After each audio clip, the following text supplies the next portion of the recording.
औज़ुबिल्लाहि मिनश्शैतानिर्रजीम बिस्मिल्लाहिर्रहमानिर्रहीम।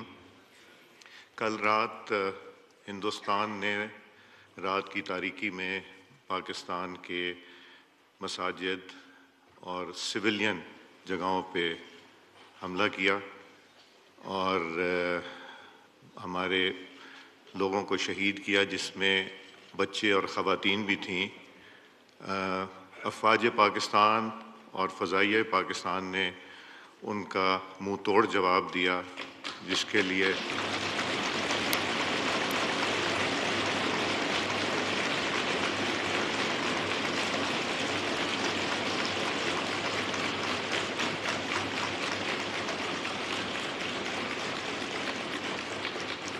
मैं शुक्रगुज़ार हूँ कौमी असम्बली के मेंबरान का, ख़ास तौर से अपोजिशन के दोस्तों का, जिन्होंने अपने ज़ाती और सियासी इख्तलाफात को पीछे रख के आज पाकिस्तान की खातिर ना सिर्फ पार्लियामेंट बट अवाम पाकिस्तान सब एक आवाज़ से बात कर रहे हैं।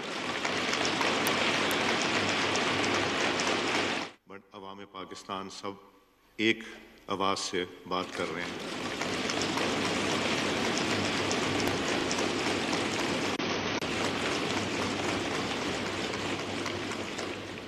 मैं यही चाहूँगा कि मुख्तसर बात करके वज़ीर आज़म पाकिस्तान मोहम्मद शहबाज शरीफ साहब को रिक्वेस्ट करूँ कि वो कौम को आगाह करें अपने ख़यालात से।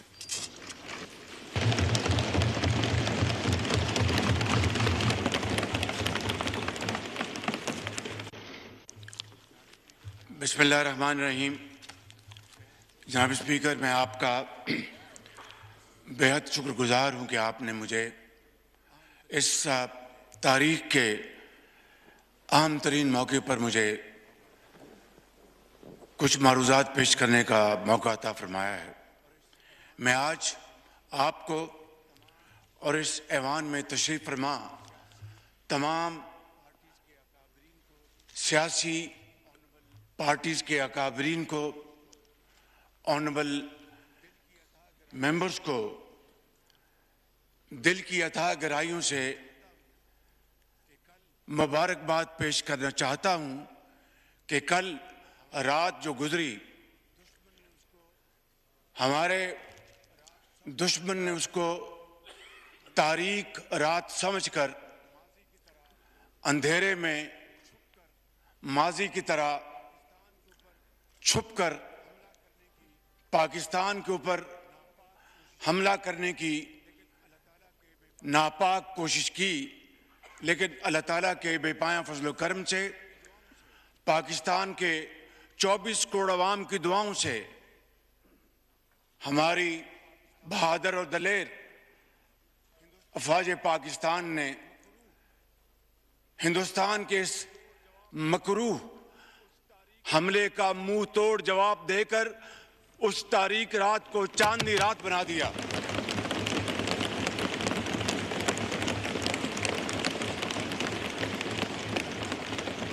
पाकिस्तान पाकिस्तान नारे तकबीर। जनाब स्पीकर, जनाब स्पीकर, इस हमले में कई हमारे पाकिस्तानी शहीद हो गए, जिनमें बच्चे, ख़वातीन और मर्द भी शामिल हैं। मैं आपकी खिदमत में गुजारिश करूंगा कि उन शोहदा के दर्जात अल्लाह ताला उनको बुलंद फरमाए, उनको जन्नतुल फिरदौस में जगह अता फरमाए। उनके हक में दुआ के लिए मैं अर्ज़ करूंगा। एहसन इकबाल साहब।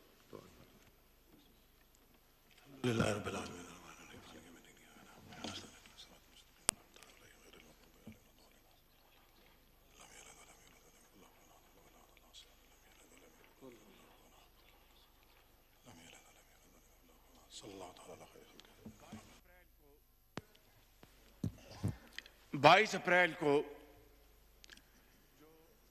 पहलगाम, जो मकबूजा कश्मीर में है,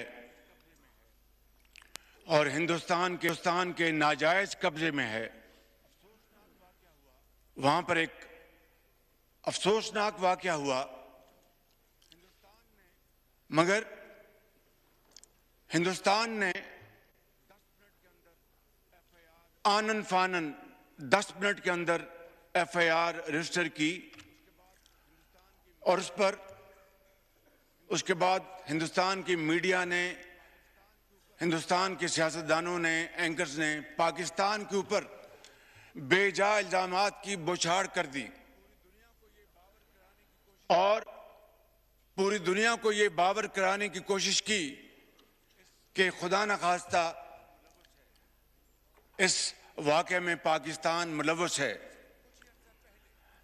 जनाब स्पीकर, उससे कुछ ही अर्सा पहले, जिस तरह के आपको अच्छी तरह इल्म है, बलूचिस्तान में दहशतगर्दों ने ट्रेन हाईजैक की और इसमें बीएलए के साथ टीटीपी और उनके बैकर्स हमायती हिंदुस्तान के साथ ताने बाने मिलते थे, जिसका नाकाबिले तरदीद सबूत हमारे पास मौजूद है। जनाब स्पीकर, दर्जनों लोग शहीद हुए, बेगुनाह लोग शहीद हुए और फिर आपने देखा कि हमारे फौज के एसएसजी यूनिट ने कमाल महारत से उन मासूम पाकिस्तानियों को उनकी जानें बचाईं और उनको महफूज मुकाम तक पहुंचाया। कुछ लोग जख्मी भी हुए, लेकिन जनाब स्पीकर, हिंदुस्तान को इस वाक़े की मजम्मत की तौफीक तो ना हुई। उन्होंने जिस तरीके से संगदिली के साथ इस वाक़े का मजाक उड़ाया, वो तारीख में हमेशा बदतरीन अल्फाज में याद रखा जाएगा। जनाब स्पीकर, इसके बाद जनाब स्पीकर, मेरी दुनिया के मुख्तलिफ ममालिक के सरबराहान से, उनके अहम ओहदों पर फाइज लोगों के साथ, डिप्टी प्राइम मिनिस्टर की इनकी गुफ्तगू हुई। खुद मैं तुर्की गया था और उसी दिन it was a share coincidence कि उसी दिन यहाँ पर ये जो वाक़या हुआ पहलगाम में, उसकी हमें इत्तला अंकारा में मिली। हमारे बड़ी फौज के सिपा सलार जनरल सईद आसिफ मुनीर की उनके बरतानिया के जो हेड हैं फौज के, उनसे मुलाकात हुई और दूसरे ममालिक के साथ, और मैंने काकूल में वाशगाफ अल्फाज में कहा कि पाकिस्तान का इस वाक़े के साथ दूर दूर तक कोई ताल्लुक नहीं है और अगर किसी को शक है तो मैंने कहा कि हम एक इंटरनेशनल कमीशन बनाने की ऑफर करते हैं जो कि इंतहाई शफाफ तरीके से, इंतहाई क्रेडिबल तरीके से इस वाक़े की तहकीक करे। पाकिस्तान इस कमीशन के साथ पूरी तरह ताउन करेगा और फिर दूध का दूध और पानी का पानी होगा। लेकिन जनाब स्पीकर, कल तक हिंदुस्तान ने हमारी इस ऑफर को कबूल नहीं किया, बल्कि एक ऐसा दोस्त मुल्क जिसने इस पेशकश की भरपूर तायद की, उसको हिंदुस्तान ने उनके सफीर को बुलाकर डिमाश किया। जनाब स्पीकर, इन हालात में ये जो पिछले दिन गुजरे हैं, हर रोज इत्तला मिलती थी कि आज हिंदुस्तान के जहाज आएंगे और वो पाकिस्तान पर हमलावर होंगे। मैं आपको अल्लाह ताला के फजल करम से और दिल की अथाह गहराइयों से आपको और आपकी तोसर से पूरे इस मौजूद ऐवान को और पाकिस्तान के 24 करोड़ अवाम को मुबारकबाद पेश करना चाहता हूं कि हमारी अफवाज पाकिस्तान 24 घंटे तैयार थी कि कब दुश्मन के जहाज उड़े, कब उनको हम उठा के समंदर में फेंक दें।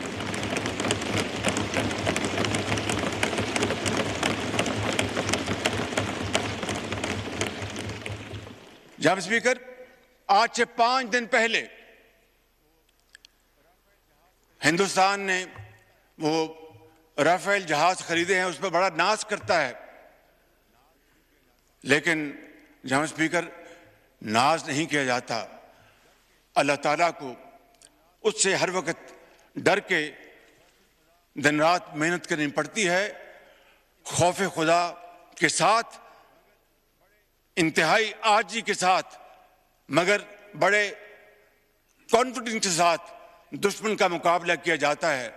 आज से चंद दिन पहले उनके राफेल जहाज कॉम्बैट फॉर्म में उड़े, वहां से हमारी अफवाज एयरफोर्स हम वक्त तैयार थी।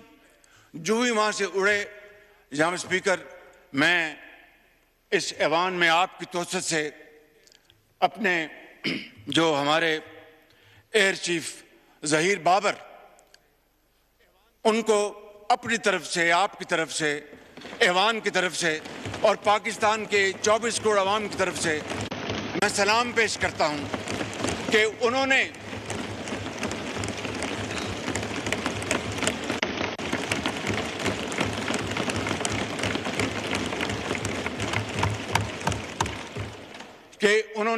और उनके उकाबों ने उन्होंने हिंदुस्तान के इन जहाज़ों की जो कम्युनिकेशन लॉक कर दी और उनको समझ नहीं आई कि ये क्या हुआ हमारे साथ, और वो देखते देखते फौरन वापस पलटे और जाकर श्रीनगर में लैंड किया। ये है हमारी अफवाज पाकिस्तान की तैयारी और वे है उनका अज़म। जनाब स्पीकर,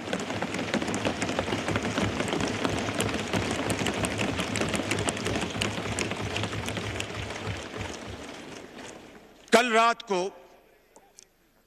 और ये नहीं कि हमें खबरें नहीं मिल रही थी, लम्हा भर लम्हा खबरें मिल रही थी कि हिंदुस्तान के क्या उनके मज़मूम अज़ाइम हैं और क्या उनके नापाक प्लान्स हैं।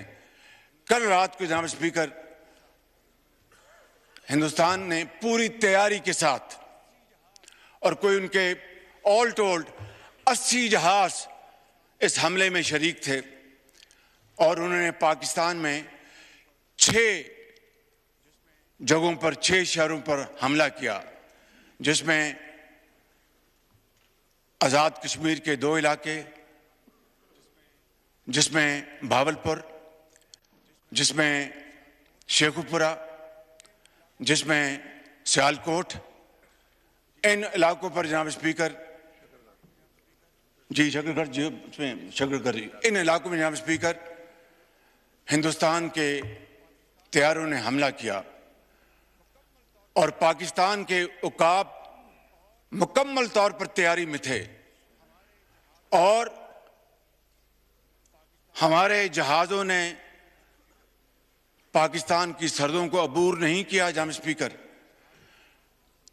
जो ही हिंदुस्तान के जहाज़ों ने पेलोड उन्होंने रिलीज किया, हमारे उकाब झपटे और आनन फानन 5 जहाज, जिनमें 3 राफेल हैं, उनको मार कराया और उनको ऊंधे मुंह वो कश्मीर पर जाकर गिरे।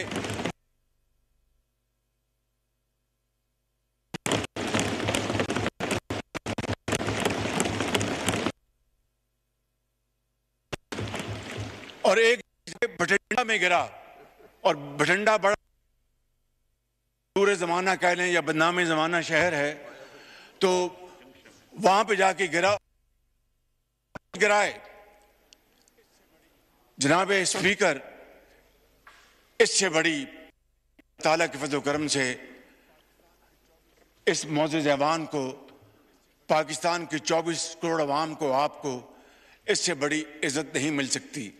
इसके लिए हम जितना भी अल्लाह ताला के हजूर सजदा रेज होंगे, हम उसका तब भी उसका शुक्र कभी अदा नहीं कर सकते कि ये कन्वेंशनल वॉरफेयर थी, इसमें न्यूक्लियर दूर दूर तक उसका कोई नामो निशान नहीं था, और जो कहते थे कि हिंदुस्तान ने पाकिस्तान को कन्वेंशनल वॉरफेयर में बहुत पीछे छोड़ दिया है, कल रात को उनका होश ठिकाने आ गया है और उनको पता चल गया है कि पाकिस्तान अल्लाह ताला के फजल करम से कन्वेंशनल भी और न्यूक्लियर ताकत है अल्लाह के फजल करम से। आज जनाब स्पीकर, हमारे दुश्मन उनको कल रात नींद नहीं आई, और हमारे जो दोस्त भाई खा उनको पता चल गया है कि पाकिस्तान वाकई एक ऐसा मुल्क है जिसकी फौज एक ऐसी फौलादी फौज है कि कल को खुदा ना खास्ता उनके ऊपर बुरा वक्त आया तो वो पाकिस्तान की तरफ मदद के लिए वो देखेंगे और दरख्वास्त करेंगे। इससे बड़ी जनाब स्पीकर पाकिस्तान को और कोई इज्जत नहीं मिल सकती। जनाब स्पीकर,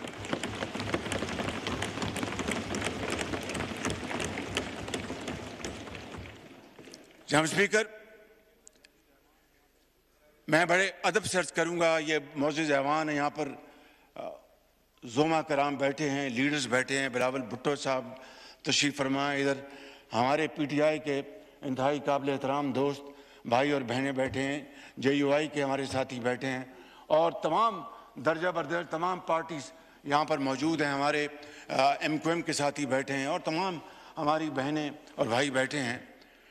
अभी एक शहीद का जनाजा इस्लामाबाद में, सदर पाकिस्तान ने भी वहाँ पर पहुँचना है और सेपा सलार जनरल आसिम मुनीर साहब ने पहुँचना, और मैंने भी इस जनाजे में शिरकत करनी है ताकि शहीद की रूह के साथ उनके ख़ानदान को और पूरी दुनिया को पता चल सके कि पाकिस्तान के अवाम अपने शहीदों, जिन्होंने अपने खून के साथ पाकिस्तान की आबियारी की है और जिन्होंने पाकिस्तान की सरहदों की खुद हिफाजत की, अपनी जान को हथेली पर रखकर अपने बच्चों को यतीम कर गए, लाखों बच्चों को वो यतीम होने से बचा गए, लाखों माओं को बेवा होने से बचा गए। जनाब स्पीकर, आज वक्त था कि हम इन सिपा सलारों को, इन सिपाहियों को, इन अफसरों को, इनको सलाम पेश करें कि ये पाकिस्तान के हीरोज हैं। जनाब स्पीकर,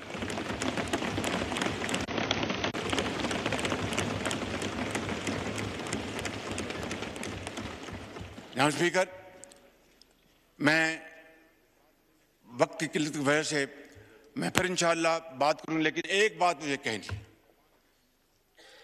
आपकी तोसत से इस मौजूद ऐवान की खिदमत में।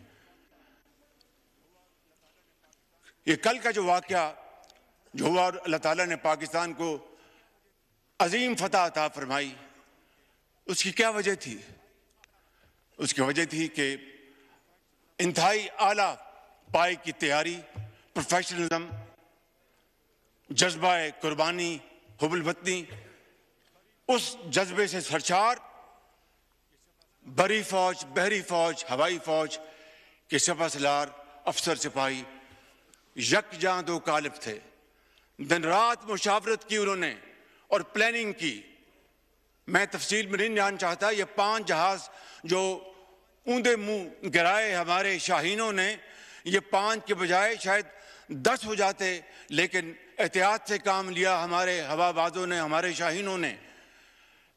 मैं ये अर्ज करना चाहता हूं कि ये इत्तेहाद, इत्तेफाक और मुशावरत की बदौलत था। मैं बड़े अदब से आज यहाँ पर अपने इस मौजूद ऐवान के तमाम भाइयों और बहनों से, बशमूल PTI के भाइयों और बहनों से मुल्तमिस हूँ कि आए आज के दिन इकट्ठे हो जाएं और पाकिस्तान को इकट्ठे होकर बनाएं, पाकिस्तान को अजीम बनाएं।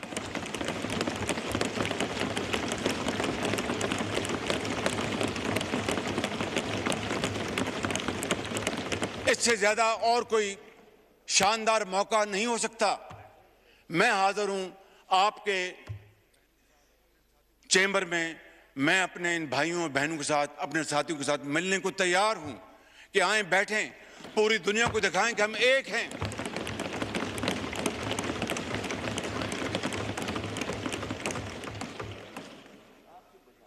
जनाब स्पीकर, यही वाहिद तरीका है, यही वाहिद रास्ता है पाकिस्तान को एक अजीम कौम बनाने का। सबक हासिल करने के लिए मगर एक दूसरे, मैं समझता हूं कि आज ये अल्लाह ने इस कौम को ये दोबारा मौका, पाकिस्तान ने अपने जो जौहर दिखाए कल रात, मैं समझता हूं कि आज पाकिस्तान का दोबारा जो मकाम है वो आसमानों से बातें कर रहा है। लिहाजा मैं इस ऐवान की खिदमत में ये भी अर्ज करूंगा कि आज chairman joint chief of staff Sahir Shamshad, सिपा सलार बरी फौज जनरल सैयद आसिम मुनीर और air chief Zaheer Babar, naval chief Naveed Ashraf साहब और उनकी तमाम लीडरशिप को आज ये हाउस एक करारदाद के ज़रिए उनको हदिया तबरीक पेश करे कि ये वाकई इन्होंने पाकिस्तान की इज़्ज़त और वक़ार को बहाल किया है और पाकिस्तान की इज़्ज़त को दोबाला किया है। जनाब स्पीकर, एक ही सफ़ में खड़े हो गए, एक ही सफ़ में खड़े हो गए। मैं बैरिस्टर साहब की खिदमत में अर्ज़ करूँगा, आप सबकी खिदमत में, कि एक ही सफ़ में खड़े हो गए। यूं महमूद व अयाज, ना कोई बंदा रहा ना कोई बंदा नवाज। आपको बहुत शुक्रिया जी। जरताज गुल साहिबा।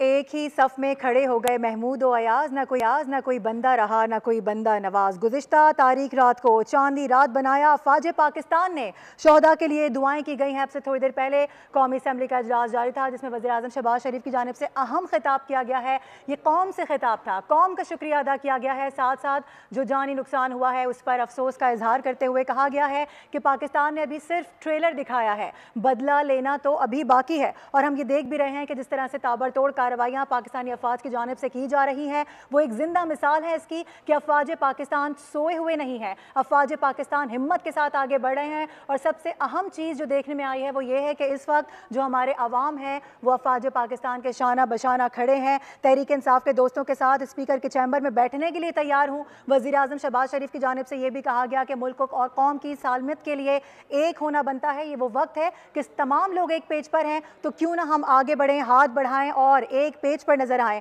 अफवाज पाकिस्तान ने भारत के मकरू हमले का मुंह तोड़ जवाब दिया है। वज़ीर आज़म शहबाज शरीफ की जानिब से ये भी कह दिया गया है। अपने नाज़रीन को ये भी याद दिला दें कि कौमी सलामती कमेटी का बड़ा अहम इजलास हुआ था जिसका एलामिया जारी किया गया था आपसे थोड़ी देर पहले, जिसमें कमांड सौंप दी गई है सिपा सालार को और वाजे कर दिया गया है कि हम आपके साथ हैं। जो स्टेप भी आप लोगों की जानिब से लिए जाएंगे, कौम के साथ साथ जो हुक्मरान जमातें हैं वो हम आवाज़ आपके साथ खड़ी शाना बशाना नजर आएंगी। तो अब जो बॉल है वो कोर्ट में दे दी गई है सिपा सालार के आर्मी चीफ के, और कहा जा रहा है कि 2 से 3 रोज के अंदर बड़े बड़े ऐलानात किए जा सकते हैं। इसके साथ साथ बड़े बड़े इक़दाम उठाए जा सकते हैं, क्योंकि ये जो इस वक्त माहौल इस वक्त बना हुआ है ये सिर्फ कहा जा रहा है कि अभी ट्रेलर है, क्योंकि चेक पोस्टों को तबाह किया जा रहा है। अभी तक कोई ऐसी इतला नहीं है कि जिसमें पाकिस्तान की जानिब से किसी किस्म का कोई जानी नुकसान किया गया हो। सिविलियंस को मारना बड़ा आसान होता है। गुज़िश्ता रोज़ हमने यही देखा है कि भारत ने जिस तरह से मुजाहिरा किया है और जो तरीक़ेकार जो हथकंडे इख्तियार किए गए हैं पूरी दुनिया उसको कंडेम कर रही है। अमेरिका की जानिब से कंडेम किया गया है। मार्को रूबियो ने सालिसी का किरदार अदा करने की पेशकश कर दी है। इसके साथ साथ ये भी कहा गया है डोनाल्ड ट्रंप की जानिब से कि अब ये जो सब कुछ हुआ है इसकी तवक्को नहीं की गई थी, लेकिन भारत की जानिब से बुज़दिलाना और शेमफुल एक्ट ये किया गया है, जिसमें हमने देखा है कि अब बाकायदा तौर पर इंटरवीन किया जा रहा है मुख्तलिफ ममालिक की जानिब से। और जो बड़े ममालिक हैं उनकी जानिब से ही कहा जा रहा है कि साउथ एशिया का जो अमन है, वो जो खित्ता है, उसको किसी सूरत भी ख़राब होने नहीं दिया जाएगा। और यही वजह है कि बार बार कहा जा रहा है कि दोनों ममालिक मिलकर बैठें, बात करें। लेकिन चूंकि अब बारी है पाकिस्तान की, एक स्ट्राइक कर दी गई है भारत की जानिब से, कहा जा रहा है इसका मुंह तोड़ जवाब दिया भी जा रहा है और आइंदा 3 से 4 रोज़ के अंदर मजीद इस कार्रवाई का जवाब दिया जाएगा। वज़ीर आज़म शहबाज शरीफ की जानिब से बड़ा अहम खिताब किया गया है। उनकी जानिब से ये कहा गया कि दुश्मन को मुंह तोड़ जवाब देंगे और साथ ही साथ बड़ा अच्छा इम्पैक्ट और जो अच्छा जेस्चर दिखाया गया है वो यूँ है कि ऑपोजिशन की जो पार्टीज़ हैं उनको भी दावत दे दी गई है एक पेज पर आने की, एक प्लेटफॉर्म पर आने की। न सिर्फ दावत दे दी गई है बल्कि वज़ीर आज़म शहबाज शरीफ कह रहे हैं कि मैं खुद उनके साथ बैठने को तैयार हूँ। माजी के जो मामलात हैं उनको एक साइड पे रखते हैं, जो पर्सनली आपस में इख्तलाफात हैं उनको एक साइड पे रखते हैं। और हमने देखा भी यही है, उस जमात की जानिब से भी ऐसा ही मुजाहिरा किया गया है। सियासी इख्तलाफात एक जानिब, लेकिन जब बात आती है पाकिस्तानियत की और पाकिस्तान की तो तमाम ही लोग एक पेज पर नज़र आते हैं। इसका अमली मुजाहिरा हम देख भी रहे हैं और गुज़िश्ता गुज़िश्ता रात से हमें देखने को मिल भी रहा है। आपको ये बता दें कि पहलगाम वाक़े के बाद पाकिस्तान पर बेबुनियाद इल्ज़ामात भी आयद किए गए हैं, जिसका वज़ीर आज़म शहबाज शरीफ की जानिब से जवाब दिया गया है। न्यूट्रल इन्वेस्टिगेशन की ऑफ़र की गई बार बार, लेकिन उसको एक्सेप्ट नहीं किया गया और उसके बाद इस तरह की एक कार्रवाई की गई, बुज़दिलाना कार्रवाई, जिसमें सिविलियंस पर अटैक किया गया, मासूम बच्चों को, ख़वातीन को निशाना बनाया गया, उनको शहीद किया गया है। और DGISPR की जानिब से इस बात की तस्दीक भी कर दी गई है। न सिर्फ ये बल्कि 2 मसाजिद को भी निशाना बनाया गया, मदरसे को भी निशाना बनाया गया और उसके बाद भारत की जानिब से एक प्रेस रिलीज़ भी जारी कर दी गई है, जिसमें तमाम तर बातें भी वाज़े कर दी गई हैं। इसके अलावा पाकिस्तान की जानिब से ज़बरदस्त कार्रवाई करते हुए राफेल तैयारों को गिराया गया है, उनके फाइटर जेट्स गिराए गए हैं, जिसकी तस्दीक उनका अपना मीडिया भी करता दिखाई दे रहा है। साथ ही साथ आपको बता दें कि बड़े अहम इजलास भी हो रहे हैं, साइड लाइन्स पर मुलाकातें भी हो रही हैं। कौमी सलामती का इजलास हुआ है, जिसका एलामिया जारी किया गया है, जिसमें वाज़ेह तौर पर बता दिया गया है कि पाकिस्तान की अगला जो लाहेअमल है वो क्या होने जा रहा है, अगली हिकमत अमली किस तरह की पाकिस्तान इख्तियार करने जा रहा है। न सिर्फ ये कि अफवाज पाकिस्तान को बल्कि कौम को भी आगाह कर दिया गया है, क्योंकि कौम की जानिब से अब हम देख रहे हैं कि एक डिमांड सामने आ रही है, पब्लिक डिमांड है और ये कहा जा रहा है कि हम आपके साथ हैं, कदम बढ़ाएं, हम आपके साथ हैं। और इस तरह का जो वार पाकिस्तान के ऊपर किया गया है, इसका मुंह तोड़ जवाब लिया जाना चाहिए। इसके साथ साथ अगर दूसरी जानिब बात कर लें तो मुख्तलिफ ममालिक हैं जो कि अब इंटरवीन करते नज़र आ रहे हैं, सालिसी का किरदार अदा करने की पेशकश की जा रही है, लेकिन अब देखना यह है कि पाकिस्तान इसको मानता है या नहीं मानता, इस चीज़ को एक्सेप्ट करता है या नहीं करता। लेकिन इससे पहले अपने नाजरीन को ये भी बता दें कि पाकिस्तान की जानिब से ये ज़रूर वाज़े कर दिया गया है कि वी वांट पीस, हमें पीस चाहिए, हमें अमन चाहिए, हम इस मामले को आगे नहीं बढ़ने देना चाहते।